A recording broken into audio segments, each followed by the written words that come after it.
Assalamualaikum warahmatullahi wabarakatuh. Saya Rizky Dwi Saputra, MPM 1805170081.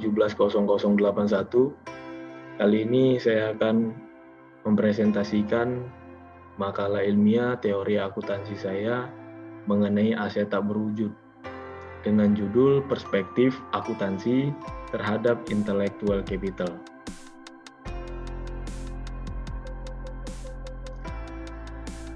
Untuk itu, mari kita bahas bersama mengenai perspektif akuntansi terhadap intellectual capital.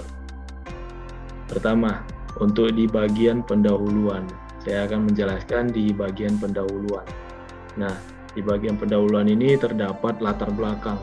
Jadi, kenapa atau apa sih yang melatar belakangi atau ketertarikan terhadap judul perspektif akuntansi terhadap intellectual capital? Jadi perkembangan dunia usaha atau perusahaan sangat didambakan oleh setiap pemilik usaha itu tentunya. Kemudian perkembangan yang dicapai dari berbagai sumber daya yang dibutuhkan dalam kegiatan bisnis, salah satunya adalah berasal dari intellectual capital. Itu menurut Winarto tahun 2020. Jadi keberadaan intellectual capital ini sangat benar-benar berpengaruh terhadap perusahaan. Jadi judul ini sangat menarik dipandang penulis. Jadi pembahasan mengenai perspektif akuntansi terhadap intellectual capital itu adalah pembahasan yang cukup menarik sehingga bisa dijadikan judul dalam makalah ilmiah ini.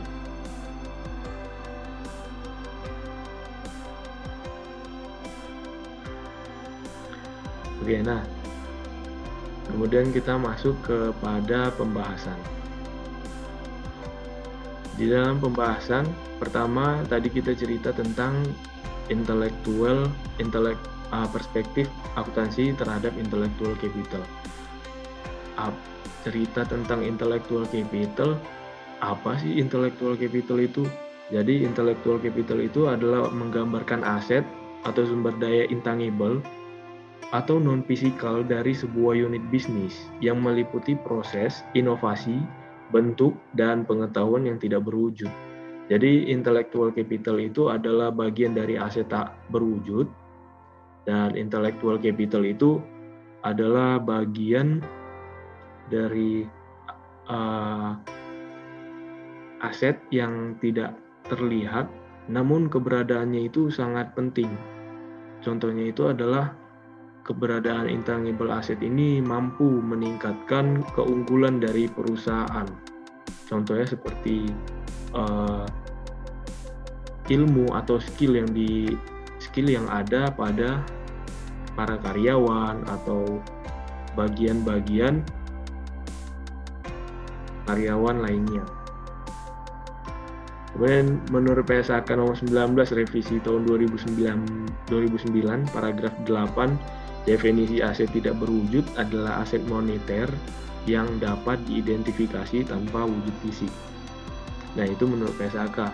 Jadi kita cerita tadi tentang aset tak berwujud. Jadi intangible aset itu atau intellectual capital itu merupakan bagian dari aset tak berwujud.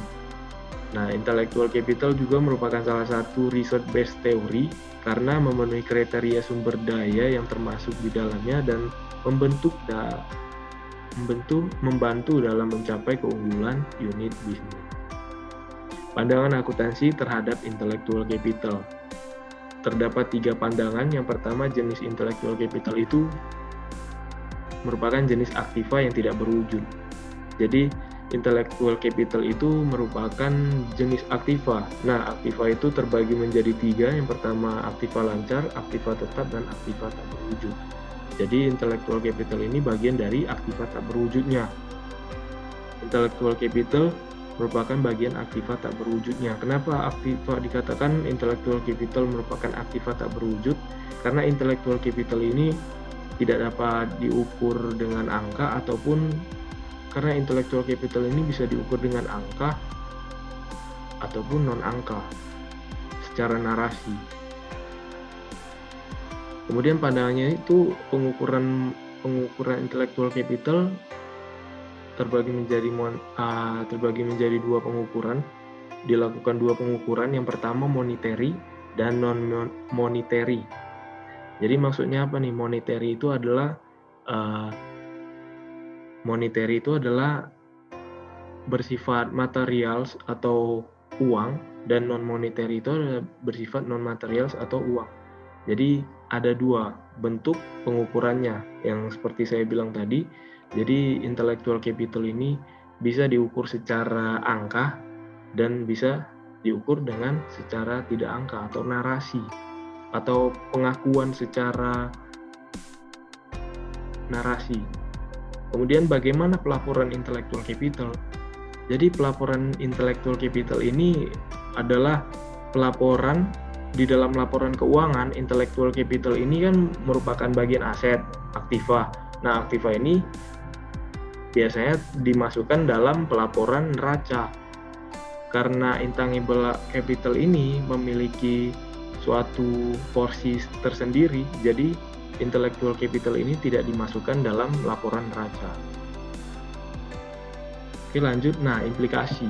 Ada 3 implikasi dari intellectual capital. Yang pertama kinerja perusahaan, yang kedua investor, yang ketiga adalah etika dan moral profesi. Jadi implikasi atau dampak yang dirasakan dari intellectual capital itu apa? Jadi kinerja penerapan adanya intellectual capital itu apa sih dampaknya? Yang pertama itu kinerja perusahaan. Ketika intellectual capital perusahaan itu baik atau bagus, karyawan memiliki skill yang handal, maka kinerja perusahaan otomatis akan meningkat.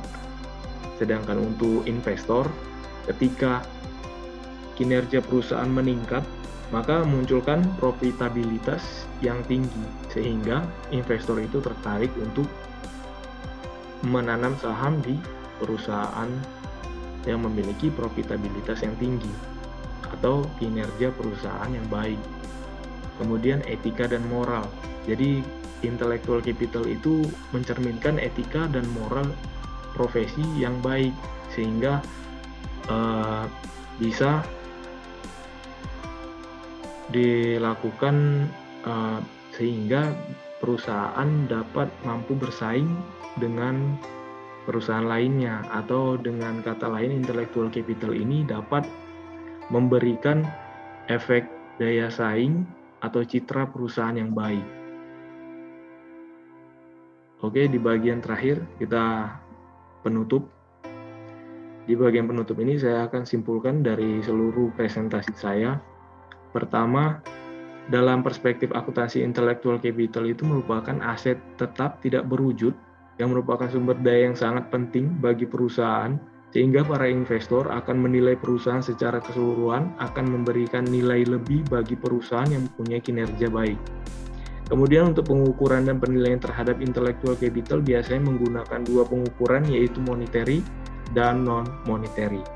Dari pengukuran itu, keduanya mempunyai nilai tersendiri dan tidak bisa dipilih salah satu. Sedangkan untuk pengukuran pelaporan intellectual capital, dalam laporan tahunan perusahaan tidak dimasukkan sebagai salah satu elemen dalam neraca, dikarenakan merupakan bentuk laporan yang kompleks, yang mengkombinasi angka, narasi, dari pengetahuan yang dimiliki oleh perusahaan atau yang dimiliki oleh perusahaan, dan visualisasi terhadap kekayaan suatu unit bisnis. Mungkin itu saja presentasi dari saya. Lebih dan kurang saya mohon maaf. Terima kasih. Assalamualaikum warahmatullahi wabarakatuh.